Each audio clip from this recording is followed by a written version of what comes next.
In the continuation of chapter 3 history, Nazism and the rise of Hitler. Here we talk about Hitler's rise to power. The crisis in economy, polity and society from the background of Hitler's rise to power. यानी जो problem face कर रहा था Weimar Republic, economic instability थी, political instability थी, society जो थी वो डिवाइड हो चुकी थी पुअर एंड कैपिटलिस्ट में। यही वो समय था जबकि लोगों का विश्वास डेमोक्रेटिक पार्लियामेंट्री गवर्नमेंट से उठ चुका था। अब वो किसी ऐसे डिक्टेटर की राह देख रहे थे, इंतज़ार कर रहे थे जो कि इस तरह की टाइप ऑफ गवर्नमेंट का सिस्टम खत्म करके और अपना रूल एस्टैब्लिश करे। यही वो समय था जबकि ईयर ऑफ डिप्रेशन यानी इकोनॉमी बहुत ज़्यादा डाउन हो चुकी थी। लोगों में डर बैठ गया था कि अब हमारा फ्यूचर कैसे होगा। यहीं से हिटलर का आगमन शुरू हुआ। When the First World War broke out, he enrolled for army and earned medal for bravery. अगर हम हिटलर की बात करते हैं तो हिटलर का जन्म 1889 में ऑस्ट्रिया में हुआ था। Hitler spend his youth in poverty. उसने अपना ज़्यादा समय गरीबी में बिताया था। जब फर्स्ट वर्ल्ड वॉर हुआ उस वक्त अपने आप को उसने आर्मी में एनरोल किया, यानी कि उसने फर्स्ट वर्ल्ड वॉर में पार्टिसिपेट किया। एज ए कॉर्पोरल की रैंक उसे मिली और उसकी ब्रेवरी के लिए उसे मेडल भी दिए गए। The German defeat and Versailles treaty made him furious. अभी देखिए जो जर्मनी इसमें हार गया फर्स्ट वर्ल्ड वॉर में, उसकी डिफीट हुई और जो वर्सल्स ट्रीटी हुई यानी एलाइड पावर और एक्सेस पावर में जो ट्रीटी हुई वो ट्रीटी इतनी ह्यूमिलेट यानी इतनी अमानवीय थी, इतनी ज़्यादा वर्स्ट यानी ख़राब थी कि लोगों के साथ साथ हिटलर के दिलो दिमाग में भी जो फॉरेन पावर्स थी उनके खिलाफ उनके नफ़रत बैठ गई। यानी कि उन्होंने सोचा कि अब कैसे भी हो हमें इन्हें हटाना ही होगा। यानी उनके दिमाग में भय और बगावत खड़ी हो गई। इन 1919 ही जॉइंड जर्मन वर्कर्स पार्टी। उसने 1919 में वर्कर्स पार्टी यूनियन होती है ना, वो यूनियन पार्टी जो किस नाम से थी जर्मन वर्कर्स पार्टी को उसने ज्वाइन किया। तब तक फर्स्ट वर्ल्ड वॉर का एंड भी हो चुका था और ट्रीटी भी हो चुकी थी और कंडीशन ऑफ जर्मनी कैसी थी, बहुत ही ख़राब थी। और बर्थ ऑफ वेमर रिपब्लिक होने के बाद वो भी क्रिपल्ड कंडीशन में था, यानी कि फ्रैगिल कंडीशन थी उसकी, रेंग रहा था और बहुत ही दयनीय स्थिति थी, यानी अपनी इकोनॉमी को वो उठा ही नहीं पा रहा था। तो ऐसे में हिटलर ने वर्कर्स पार्टी ज्वाइन की और फिर होल वर्कर्स पार्टी यानी कि उस पूरी वर्कर पार्टी का लीडर ही हिटलर बन गया। Renamed it as National Socialist German Workers Party. बाद में उसने इस पार्टी का नाम बदल के National Socialist German Workers Party कर दिया। In 1923 attempts to capture power but failed। In 1923 में उसने ब्राविया जगह का नाम है उस पर कंट्रोल करने का पूरा कोशिश किया और मार्च किया किस साइड में, बर्लिन वाली साइड में, लेकिन वो उसमें सक्सेस नहीं हो पाया। सक्सेसफुल नहीं होने की वजह से उसे क्या किया गया, letter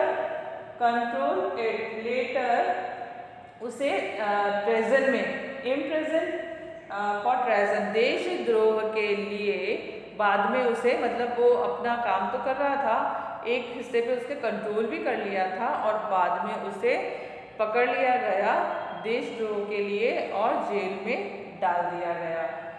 It was during the Great Depression that Nazism became a mass movement। ये वो टाइम था जबकि लोग किसी नए लीडर की तलाश में थे और जो विमर था वो रहने की स्थिति में था, यानी कि पॉलिटिकल इंस्टेबिलिटी होने की वजह से सब कुछ खत्म होने जा रहा था। तो इसके लिए क्या था, किसी दूसरे को मौका देने का पूरा समय था। तो इसी वजह से नाजिज्म, जो कि हिटलर की एक सोच थी, उसको बढ़ाने का पूरा मौका उसे मिल गया। Nazism become a mass movement, उसने एक बड़े पैमाने पे नाजिज्म को पॉपुलर करने के लिए अपनी कोशिशें शुरू कर दी। Got 2.6 vote in the German parliament, German parliament में भी उसने अपना दाखिला ले लिया, यानी कि जब इलेक्शन हुए तब उसकी पार्टी ने, जो पार्टी क्या थी, national Socialist German Workers party ने 2.6% वोट हासिल किए, यानी कि उन्हें वो पार्टी थोड़ी पॉपुलर हो चुकी थी, लेकिन बहुत ज़्यादा सफलता उन्हें नहीं मिली। लेकिन 1932 में जब इलेक्शन हुए तब 37% वोट, मतलब इस इन बिटवीन, यानी कि 1932 से पहले उसने अपनी पार्टी को इतना पॉपुलर कर लिया, प्रोपेगेंडा मिनिस्टर्स, प्रोपेगेंडा जो उसके लीडर्स थे उनको इलेक्ट किया, इतना ज़्यादा फेमस किया, और वो पार्टी बाद में 37% वोट से उसने विक्ट्री ली और अपने आप में एक स्ट्रॉन्ग पॉलिटिकल पार्टी के रूप में सामने आई। ये वो टाइम था जबकि हिटलर अपनी पार्टी को बहुत जोर शोर से बढ़ा रहा था। हिटलर अपने आप में एक बहुत ही अच्छा वक्ता था। He had become the largest party with 37% vote. Hitler was a powerful speaker. His passion and his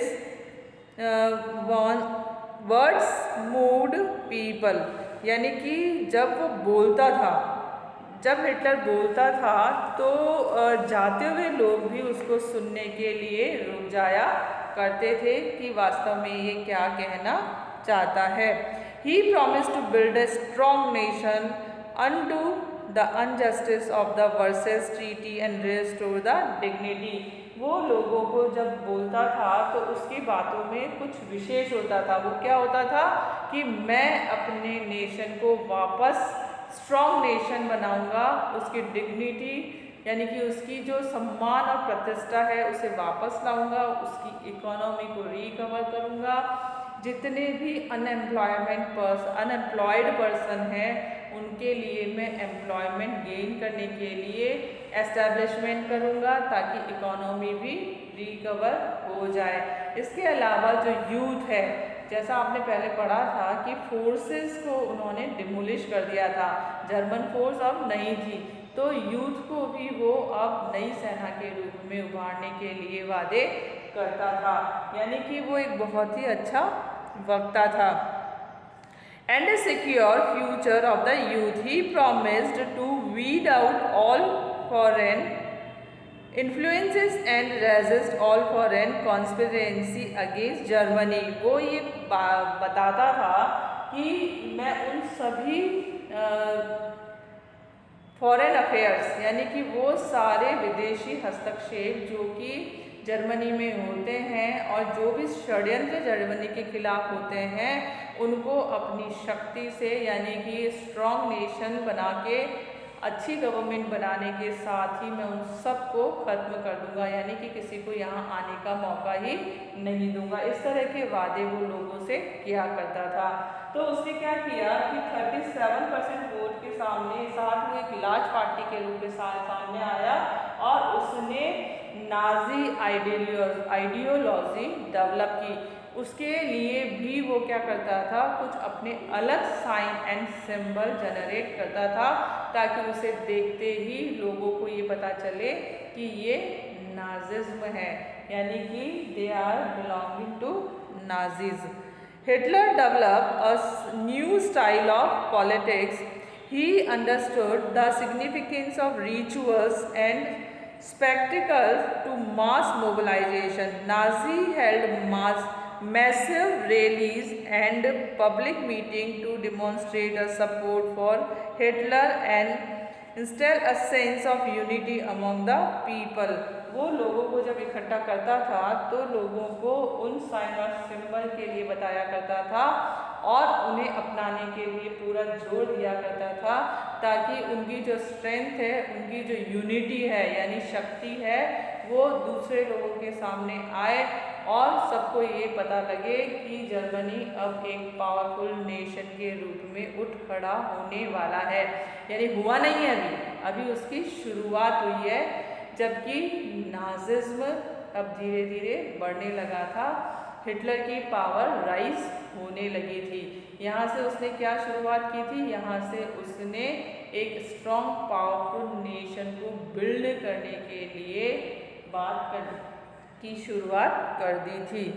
the red banners with the swastika, red banners with the swastika यानी रेड कलर के बैनर जिसपे स्वास्तिक का sign हो, वो उन्होंने अपना बनाया था। Nazi salute at the ritualised rounds of applause after the speeches were all part of spectacle to power। उसने जो नाजी सैल्यूट डेवलप किया था, रिचुअल्स या साउंड डेवलप किए थे जो कि स्पीचेस के बाद बोले जाते थे और उससे ही नाजी पार्टी की पहचान बनती थी।